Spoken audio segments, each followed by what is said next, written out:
Good morning, everybody. I am Dr. Nitin Doshi, Professor in Neurology with teaching experience of 25 years, working as consultant neurosurgeon in Panvel for more than 25 years. Today we will see role of bone-seeking radiopharmaceutical agents in bone-targeted therapy. It is asked as a theory question. It can be a part of bone-targeted therapy as well as it is asked in case discussion. The advanced CA prostate progresses to metastatic cancer prostate. Bone or skeleton is the most common organ involved in metastatic disease. It is due to the theory of or concept of bone and seed soil. According to this theory, the osteoclasts due to osteoclastic activity are responsible for providing the chemokines, that is chemotactic factors and surface adhesion molecules to cancer cells. Due to chemotactic factors, the cancer cells target the bone, and due to surface adhesion molecules, cancer cells penetrate the bone.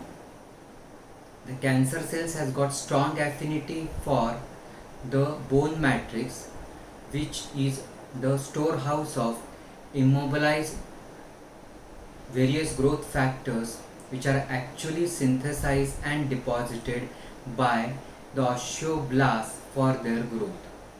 Cancer cells, on arrival to the bone, they provide various osteoblastic and osteoclastic factors to the bone. Due to increased osteoclastic activity, there will be resorption of the bone. Due to resorption of the bone, there will be release of this immobilized various growth factors which are present in the bone matrix. To these various growth factors, even the cancer cells are sensitive. This results into sudden proliferation of the tumor cells, causing progression of the disease, resulting into multifocal mates in the bone. Also, in case of cancer prostate, there is tendency to involve axial skeleton, particularly vertebral column. The tendency to involve the vertebral column or the spinal column in case of cancer prostate is due to spread through Batson plexus. The Batson venous plexus, it is a valveless perivertebral veins which connect the deep veins of the pelvis and the thoracic veins to the intraspinal venous plexus or internal vertebral venous plexus. The prostate cancer cells spread through periprostatic venous plexus of Santorini into the internal iliac vein, and from the internal iliac vein they pass through Batson plexus into the internal vertebral venous plexus, thus producing metastatic lesion in the spinal column. The vertebral bone which is involved by metastatic lesion will be destroyed. Because of destruction, there will be collapse of the vertebra, hence postural change, severe interactable low backache, spinal cord compression and neurological deficit. The most common cause of increased morbidity and mortality in case of advanced cancer prostate is skeletal involvement, causing skeletal related events like interactable bone pain, pathological fracture, change in the posture, decreased mobility, decreased quality of life, increased morbidity, cord compression, neurological deficit, and hence the concept of bone targeted therapy, so as to either prevent the skeletal related events or delay or postpone the onset of the skeletal related events and decrease the frequency and severity of skeletal related events. Bisphosphonates commonly used zoledronic acid, then denosumab, which is rank inhibitor, that is receptor activator of nuclear factor kappa B inhibitor, and radiopharmaceutical agents, which are bone-seeking radiopharmaceutical agents, together constitute bone-targeted therapy. Studies have shown that the use of zoledronic acid, which is a part of bone-targeted therapy, can be used even in setting of non-metastatic castrate-resistant prostate cancer to prevent the onset of metastasis in the bone or prolong the interval for the onset of metastasis in the bone and delay the onset of first skeletal related event. Now the concept of bone seeking radiopharmaceutical agent. External beam radiotherapy is effective in the palliation of bone pain, promoting healing of the pathological fracture, preventing impending pathological fracture. However, this is possible if the lesions are focal, but in case of cancer prostate, bone metastatic sites are multiple, and then the treatment with external beam radiotherapy is difficult. Also, external beam radiotherapy can treat the lesions which can be detected radiologically. The lesions which cannot be detected radiologically cannot be treated by external beam radiotherapy. Also, external beam radiotherapy treats or not only the pathological, but it also affects the surrounding normal tissue, and hence the incidence of side effects are more, and hence the concept of bone seeking radiopharmaceutical agent.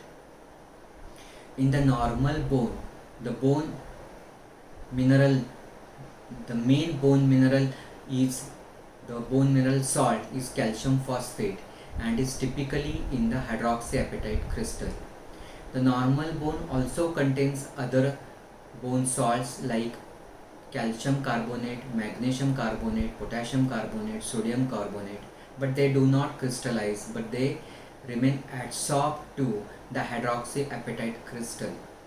Similar to these salts, even the foreign salts like strontium, samarium, radium can be injected intravenously, and since they have got strong affinity only for bone, they enter bone and then they remain adherent or adsorbed to hydroxyapatite crystal. As a result, these salts, strontium, samarium, radium, they remain in the bone, and the strontium 89, samarium 153 and radium 223, they have got radiological activity, radioisotopes. They emit alpha or beta particles, and thus by radiation they kill the tumor cells. So there are two bone seeking radiopharmaceutical agents, either alpha emitters or beta emitters. FDA has approved the use of beta emitters, that is strontium 89 and samarium 153, in the palliation of bone pain in metastatic castrate resistant prostate cancer. Though the strontium 89 and samarium 153 causes bone pain palliation in metastatic castrate resistant prostate cancer, studies have shown that use of this there is no overall survival. The beta emitters of the strontium 89 and samarium 153, the depth of penetration by these beta particles is long, that is the path length is long.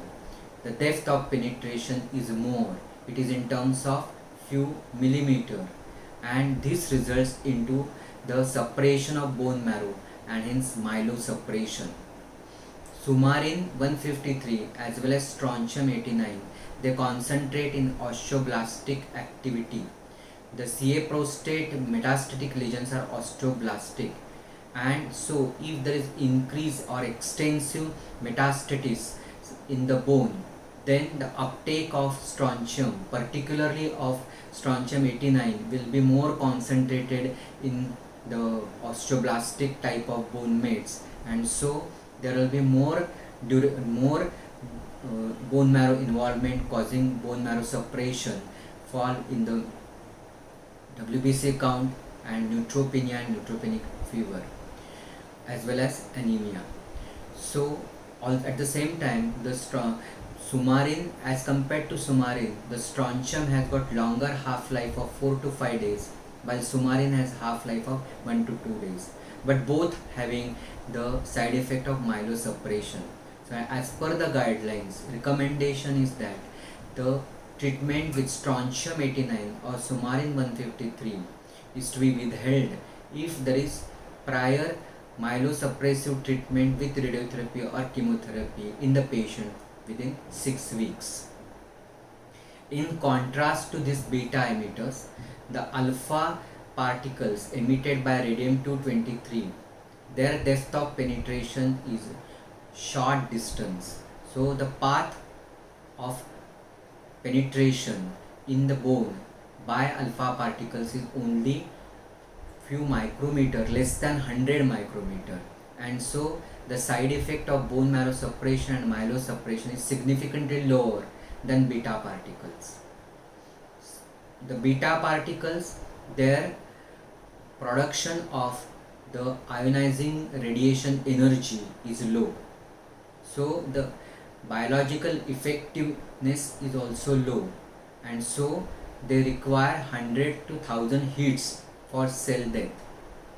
In contrast to this, alpha particles emitted by radium-223, they are 7000 times heavier than beta particles. Their ionizing radiation is dense, and so they require 1 or 2 hits to have cell death. Studies have also shown that the use of radium-223, it not only causes palliation of bone pain in metastatic castrate-resistant prostate cancer with bone mets, but also they have shown overall survival benefit. Now, what is the significance of markers of bone turnover in bone targeted therapy? There are well documented markers of bone turnover. For the osteoclastic activity, there is urinary measure of entelopeptide, while for osteoblastic activity, there is serum bone specific alkaline phosphatase and protein osteocalcin. They have got prognostic significance. That is, studies have shown that patients whose markers of bone turnover have been normalized by treatment with bone targeted therapy have got better prognosis in terms of recurrence, progression and overall survival. The endpoint of treatment with intravenous bone seeking radiopharmaceutical agent is 1. Reduction in the pain score by 1 level, reduction in the requirement of analgesic, improvement in the quality of life and performance status. Today, though the bone seeking radiopharmaceutical agent is the standard of care for patient with bone metastasis with significant intractable bone pain in castrate-resistant prostate cancer for palliation of pain. Still, this IV bone-seeking radiopharmaceutical agent cannot treat the extensive soft tissue metastatic lesions and also neurological compromise. In this setting, still external beam radiotherapy is the treatment of choice. Thank you very much.